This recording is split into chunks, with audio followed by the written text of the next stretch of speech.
So how do you actually set up and start a real estate team?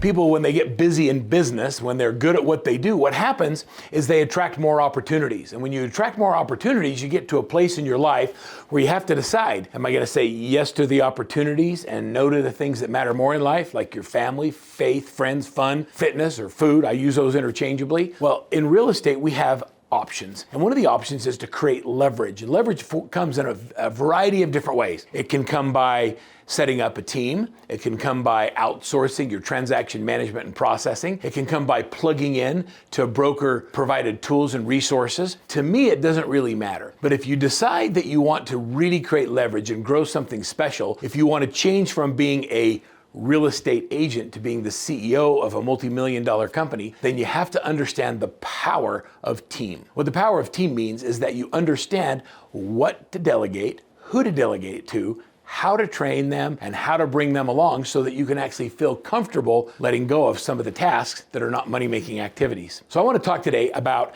how to set up a real estate team. It starts first by understanding your first hire. I believe that the day you get your real estate license, I mean literally the day you get your license, not the following week or a couple months later, the day you get licensed is the day you should have your first assistant. Anytime you spend any of your day doing $15 to $25 an hour tasks, I can't take you to the place where you're making 6 or 7 figures. And so think about delegating the non-sales activities. There's really only 3 things that a real estate agent should do. The first is prospect. That's defined as looking for new business. The second is presenting. That is presenting for a listing presentation or a buyer presentation for the purpose of getting a contract signed. And the third thing is negotiating contracts. Everything else, before, during, and after the transaction that doesn't require a license should be delegated to somebody else. A lot of times when you do the first hire is generally a virtual assistant or a virtual transaction coordinator. I've seen anywhere from $250 to $500 per transaction, depending on the services they provide, to just give them the transaction. Once you get it under contract, they take it contract to close. A good transaction coordinator will handle everything from coordinating the inspections, appraisal, mortgage, communicating with the client to make sure everything's moving forward in the transaction. A good transaction coordinator on a team, if you hire your full-time person, should be able to handle about 100 transactions a year before you need a second staff person. So if it's time to hire your first person, think about a transaction coordinator that's done virtually. Now, once you get between that 25 to 35 transactions, it's time to think about bringing that person in-house and hiring your full-time administrative assistant. I call a full-time administrative assistant client care coordinator.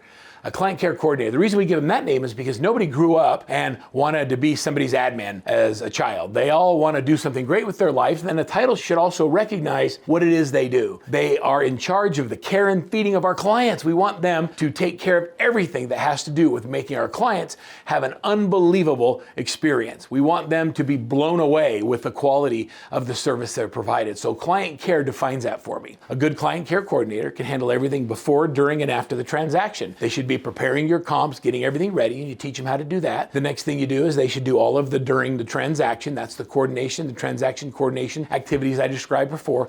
And then the last thing is once they close, making sure that we keep those clients for life. The next hire on a team, and the second hire, is a buyer's agent. I would say that buyers are time-sucking animals. They will suck your life away when they're not done right. And what I mean by that is you might spend 20 or 30 hours working with a buyer. Well, that's a task that you can outsource to someone who just gets good at it. A full-time buyer's agent should do between 24 and 36 transactions a year. And when you do it 24 to 36 times, you just get better at it. You get better at knowing the inventory. You get better at knowing what's on the market, what houses are going for, where you have to come in your offers in order to get them accepted. You get better at qualifying your buyer leads, making sure you show 2 homes every time you go out and look at a property. When you become an expert at something, you do it 25 or 36 times a year, you just get better at it. And that allows your client to have a better customer experience. The buyer's agent on a team is usually the first hire after the client care coordinator. I've learned that when you hire one, it's just as easy to hire 2 or 3 at the same time because you're not sure which one's going to stick. So how do we make sure when we hire that we get the right person? One of the first tools we use is a company called WiseHire. WiseHire is a phenomenal company that takes your job description in the ad, and we have many of Workman Success's job descriptions and ads for hiring for different positions for our clients built into WiseHire. When you come in as a coaching client, you'll get a special code that will unlock all of those job descriptions and contracts and things like that make it easier to hire someone. Okay, so you go into WiseHire and they post it to multiple job boards and it goes everywhere. And so whatever position you're hiring for, we use WiseHire, and allows you to put people in categories of the best fit, medium fit, or not a fit at all. It also does a free DISC motivators assessment, which we use as a tool in determining whether or not somebody might be or have the right behavioral style for the position that we're hiring. We'll get into behavior styles in another video. Okay, so we use WiseHire, we get the candidates in, and you know what's interesting is a lot of people think that hiring is the same as recruiting, and it's just not. We hire what we call A players. If you hire someone and you have to train, develop them, and teach them the job, it's possible they may not be an A player. Oftentimes when you're busy doing the business, you don't have time to take your foot off the gas and train and develop people.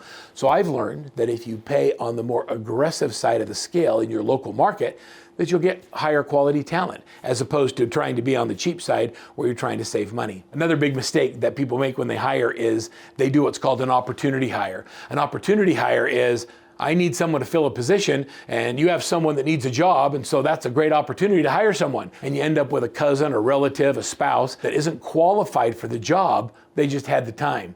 And they end up causing more problems than it's worth. So can I say, use WiseHire, avoid doing opportunity hires, make sure that you hire the administrative assistant first, take all the admin tasks off your plate, and then when you hire one buyer's agent, hire 2 or 3, and you're gonna find it's easier to train them. So now you've hired them, now what? In a future video, we're gonna show you exactly what to do the first 30, 60, and 90 days to onboard and develop and train those positions on your team. And just know that anytime you do something 3 times in your business, you need to have a system for it. At Workman Success Systems, we have all the tools, the training, and then with coaching, we call it the trade secrets that allow us to be able to duplicate those efforts. Imagine having the wisdom of our crowd every time you go in to hire someone and know the questions to ask, what to look for in a profile, and how to onboard, train, and develop rock stars in every position. The difference between average and exceptional is the exceptional are willing to do things that the average are just not willing to do. It's not the quality of the person or the IQ, it's not